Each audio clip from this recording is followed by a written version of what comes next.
The morning my catering company officially landed the contract my husband had been chasing for 3 years, I watched him through the window of his own restaurant as someone handed him the news. He set his coffee down very slowly.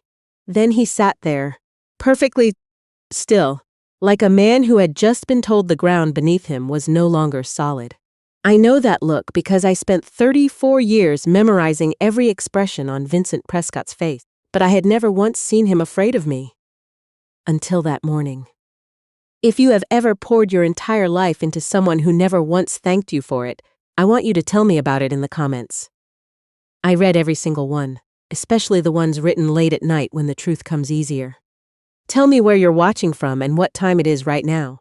And please, like and subscribe if stories like mine remind you that your life is not finished yet.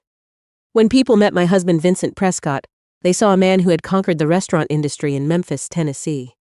3 locations, catering contracts with half the corporate offices downtown, a reputation that stretched across the Delta, big laugh, firm handshake, the kind of confidence that made strangers trust him before he even finished a sentence. But when I looked at Vincent, I saw the receipts he forgot to file. I saw the vendor relationships I repaired after he lost his temper. I saw the employee schedules I redid every Sunday night because his version always left gaps. Nobody noticed until Monday morning chaos. I saw 34 years of invisible stitching holding together a business everyone assumed belonged entirely to him. We met in 1987 at a church potluck in Whitehaven. I brought sweet potato pie. Vincent brought charm. He was 26, skinny, loud, working nights at a barbecue joint on Lamar Avenue while dreaming about owning his own place someday. I was 24 and foolish enough to believe that dreaming together meant building together. Those early years were genuinely beautiful. We lived in a rented duplex off Elvis Presley Boulevard, where the kitchen faucet dripped no matter how many times Vincent claimed he'd fixed it. I worked full-time at a medical billing office while helping Vincent develop recipes on weekends. He'd cook, I'd taste, then I'd sit at our wobbly dining table calculating food costs, portion sizes, markup percentages, everything the restaurant needed that had nothing to do with flavor. Vincent used to grab my face with both hands back then. "You're my secret weapon, Marlene." I believed him. Maybe that was the first lie I accepted as love. When Vincent opened Prescott's Southern Table in 1994, he didn't know how to negotiate a lease, manage vendors' accounts, or build a staff schedule that actually worked. He knew food. He knew people. He knew how to walk into a room and make everyone feel like the most important person alive. But the business behind the business, that was chaos. So every evening after my billing job, I came home and worked another 4 or 5 hours on his books. I reconciled accounts. I called vendors when deliveries arrived wrong. I wrote the employee handbook he took credit for at staff meetings. I designed the original menu layout on our home computer using software I taught myself at the public library. And when a health inspection nearly shut us down during the 2nd year because of a filing error Vincent made, I spent an entire weekend fixing every piece of documentation while he slept upstairs. He promised we were partners. "We're doing this together," he said, more times than I can count. But somewhere between year 5 and year 15, together quietly became Vincent's restaurant. Then Vincent's empire. Then Vincent's genius. At business dinners, he'd introduce me the same way every time. "This is my wife Marlene. She keeps me fed at home." Everybody would chuckle, and I'd smile because that was the role. The pleasant wife, the woman who laughed at her own reduction so nobody else felt uncomfortable. Our son Darren grew up worshiping his father. Same broad shoulders, same easy confidence, same ability to fill a room just by entering it. By 20, Darren was managing the 2nd restaurant location and repeating Vincent's phrases like scripture. Dad built this from nothing. Our daughter Janine was quieter. She noticed things Darren never did. She noticed when I carried plates to the sink while everyone else stayed seated. She noticed when Vincent interrupted me mid-sentence at family dinners. She noticed the dark circles under my eyes on Monday mornings after I'd spent the entire weekend fixing scheduling disasters. Nobody acknowledged. But Janine was young then, and young daughters don't always know how to fight battles their mothers haven't yet named. By my late 50s, I had become furniture in my own life. Functional, necessary, completely invisible. The night I told Vincent I wanted to start my own catering company, the temperature outside had already dropped below freezing. December in Memphis. Janine and Darren were both home for Sunday dinner. I'd made pot roast, cornbread, collard greens, the full spread that took me most of the afternoon. Vincent sat at the head of the table scrolling through his phone. Darren was telling some story about a difficult customer. Janine was helping me pour iced tea. Normal. Safe. And then I heard myself say it before I could talk myself out of it again. I've been thinking about starting a catering business. The table went quiet. Not shocked quiet, confused quiet, like the family dog had suddenly spoken. Vincent looked up from his phone slowly. Darren stopped mid-sentence. Janine held the pitcher very still. I kept going because stopping would have meant surrendering. I want to focus on private events, weddings, reunions, milestone celebrations. There's a real gap in Memphis for quality off-site catering that doesn't cost a fortune, Vincent laughed, not a small laugh. A real one. The kind that echoes off kitchen walls and makes your chest feel hollow. Darren grinned immediately. You're serious?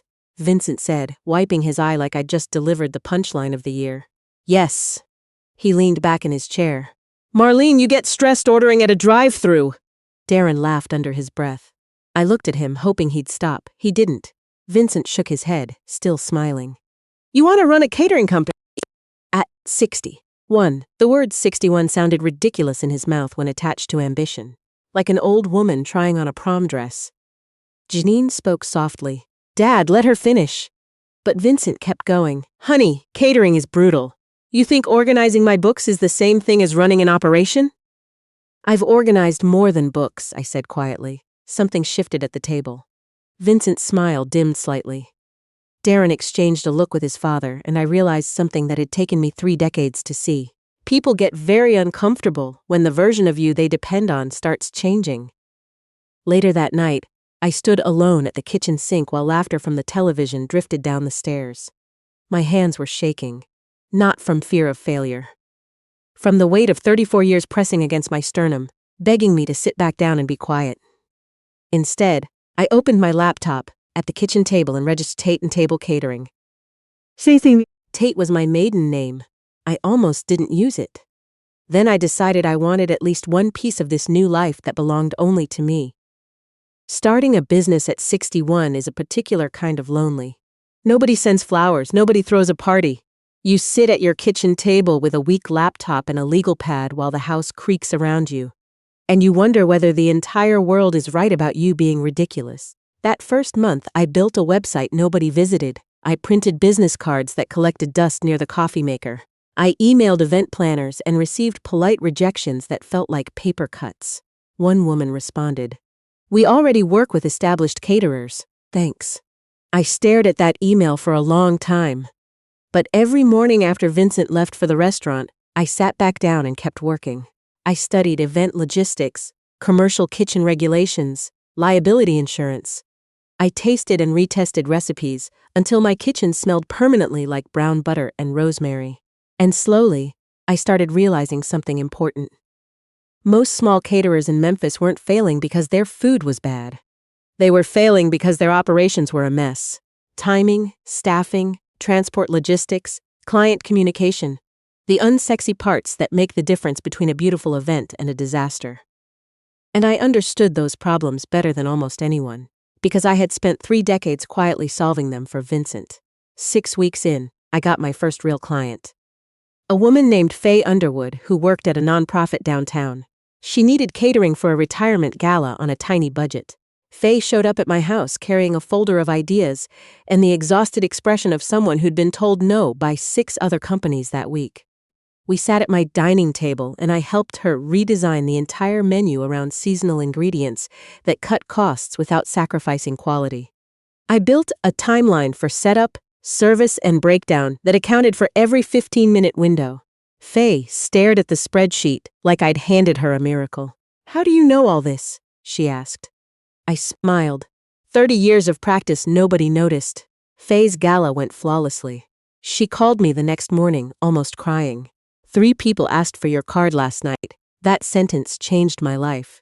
Because those 3 people called. Then they referred others. Then those others referred more. Within 4 months, my calendar had more bookings than I could handle alone. I hired a part-time assistant, then a second cook. We worked out of a rented commercial kitchen space near Midtown that smelled like bleach and ambition. Vincent noticed eventually. One evening he wandered into the kitchen where I was reviewing invoices with my reading glass perched on my nose. "Still doing that party thing?" "It's not a party thing." He glanced at my papers. "Making any real money?" I named the number quietly. He smirked. "That wouldn't cover a week of payroll at my restaurant." I kept my eyes on the laptop. "It's growing." Vincent chuckled and opened the refrigerator. "One successful event doesn't make you a businesswoman, Marlene."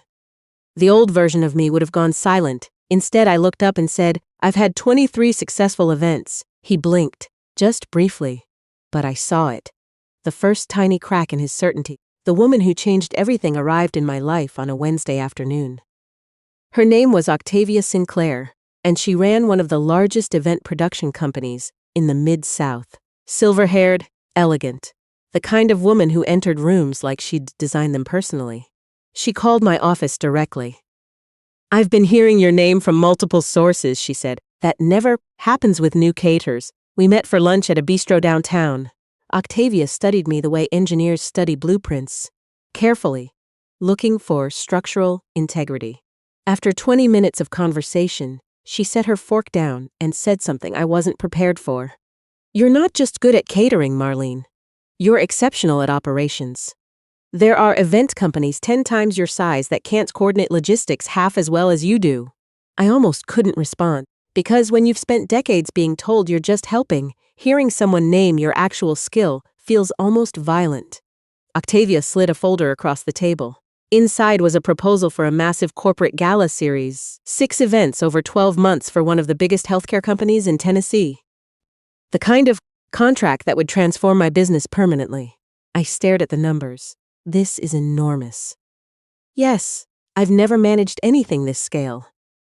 Octavia leaned forward. "Marlene, you've been managing large-scale operations your entire adult life. The only difference is nobody gave you a title for it." When I told Vincent about Octavia's offer that evening, he was on the phone arguing with a meat supplier. He barely looked at me as I explained. When I finished, he scoffed. "That's way above your pay grade." I crossed my arms. "I don't have a pay grade.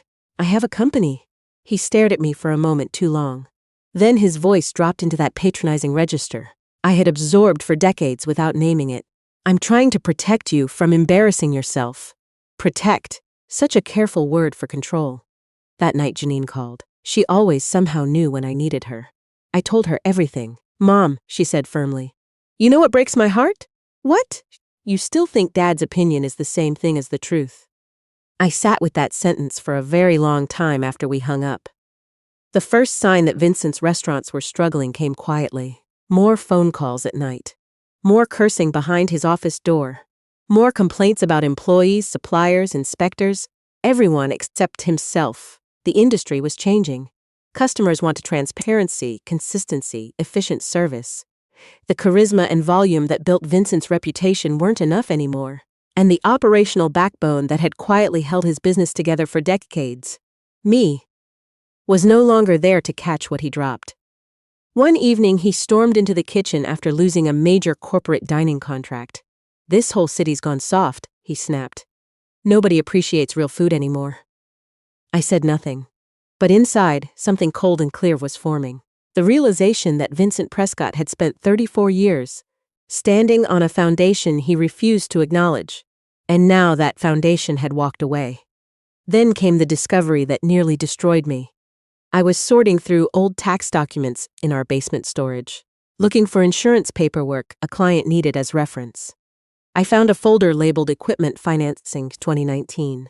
Inside were loan documents with my name listed as personal guarantor.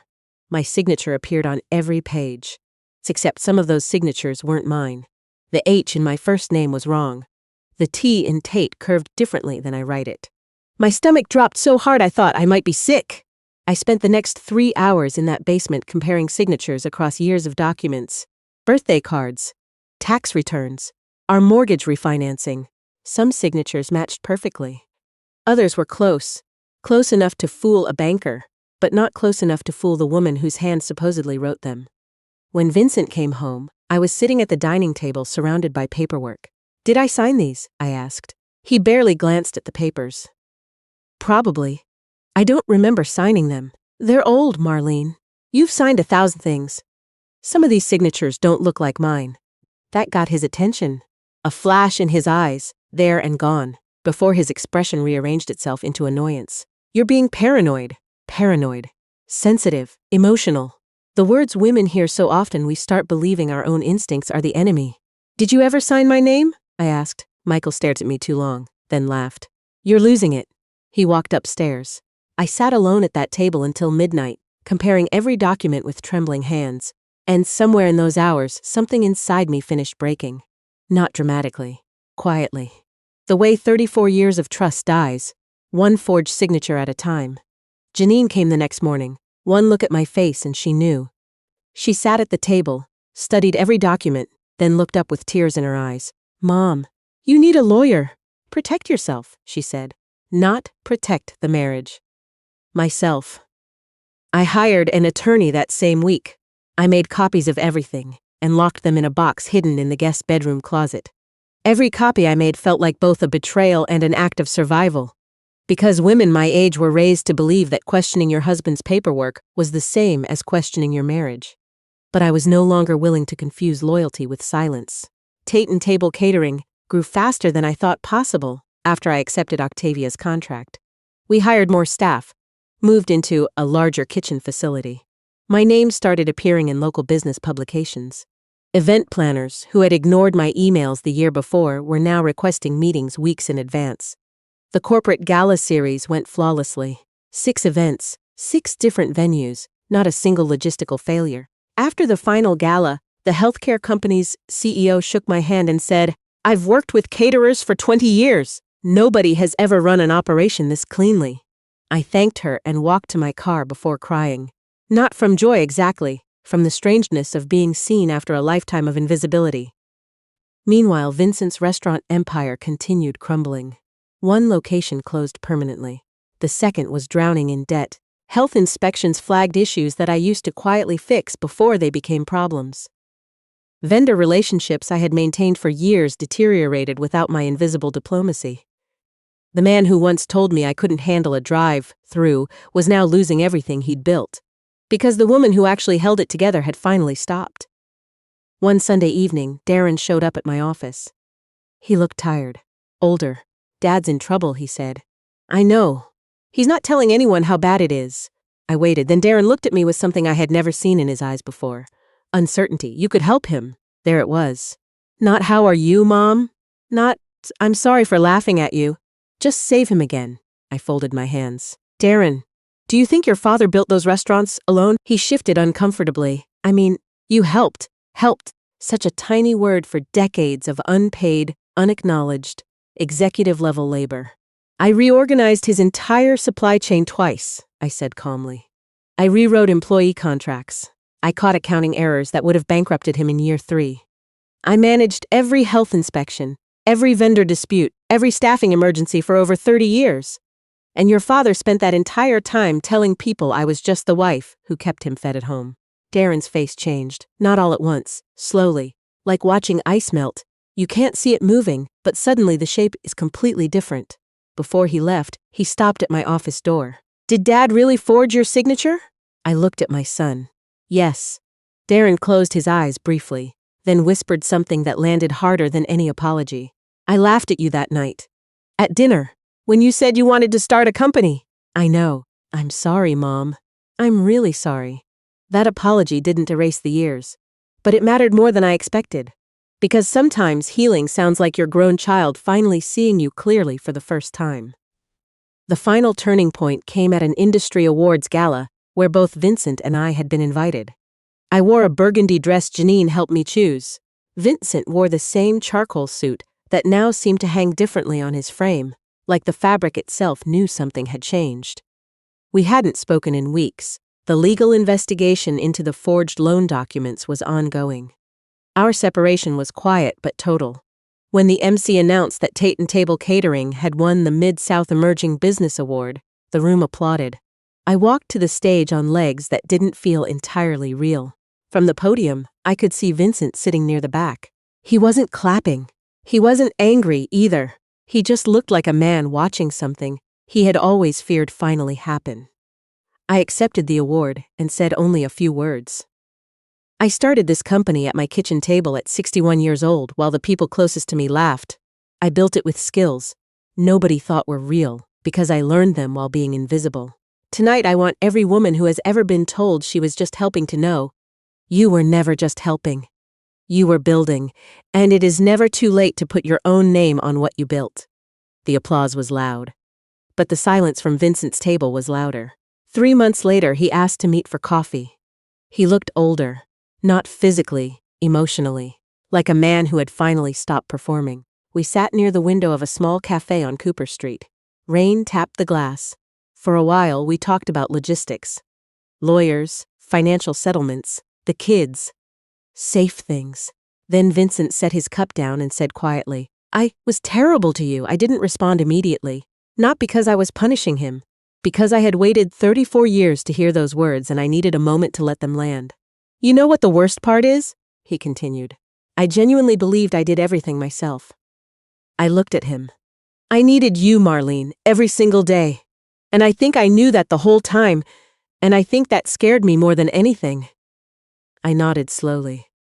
Because finally, beneath all the arrogance and control and cruelty, I could see the frightened man who had been hiding there all along. A man so terrified of being ordinary that he erased the woman who made him extraordinary. You became everything I laughed at, he whispered. No, I said gently. I became everything you refused to see. We sat there in silence while rain streaked down the window. Not repaired, not reconciled, but honest. And after 34 years, honesty felt like the kindest thing left between us. Today, Tate & Table employs 19 people. Janine runs operations beside me. Darren visits every Sunday now. Not to talk business, just to sit in my kitchen and drink coffee and be present, in a way he never from his father. Last month, I hired a woman named Alma who was 58 years old and had spent 26 years managing her husband's landscaping company without a single line on her resume to show for it. When she sat across from me in the interview, apologizing for her lack of formal experience, I recognized her instantly. She was me, the version of me that still believed invisible labor doesn't count. I hired her before she finished the sentence. Some evenings, after everyone has gone home, I stand alone in my office looking out at the Memphis skyline. The lights along the river shimmer the same way they did 34 years ago when Vincent and I were young and broke and believed we were building something together. I think about the woman who sat at her kitchen table that freezing December night, hands trembling over a laptop, registering a company she wasn't sure she deserved. I wish I could go back and tell her something. Not you'll get rich, not you'll prove them wrong, not even you'll survive. I would simply tell her, one day, you will stop needing permission to believe you matter, and that freedom will feel bigger than any award, any contract, any applause you will ever receive. If this story touched something in your heart tonight, I'd love to hear from you. Have you ever spent years being invisible in your own life? Have you ever been laughed at for wanting more? Tell me in the comments. And wherever you are in the world right now, whatever time it is, know this, your story is not finished. Don't forget to like and subscribe if stories like this speak to you. I read far more comments than you probably realize, especially the honest ones.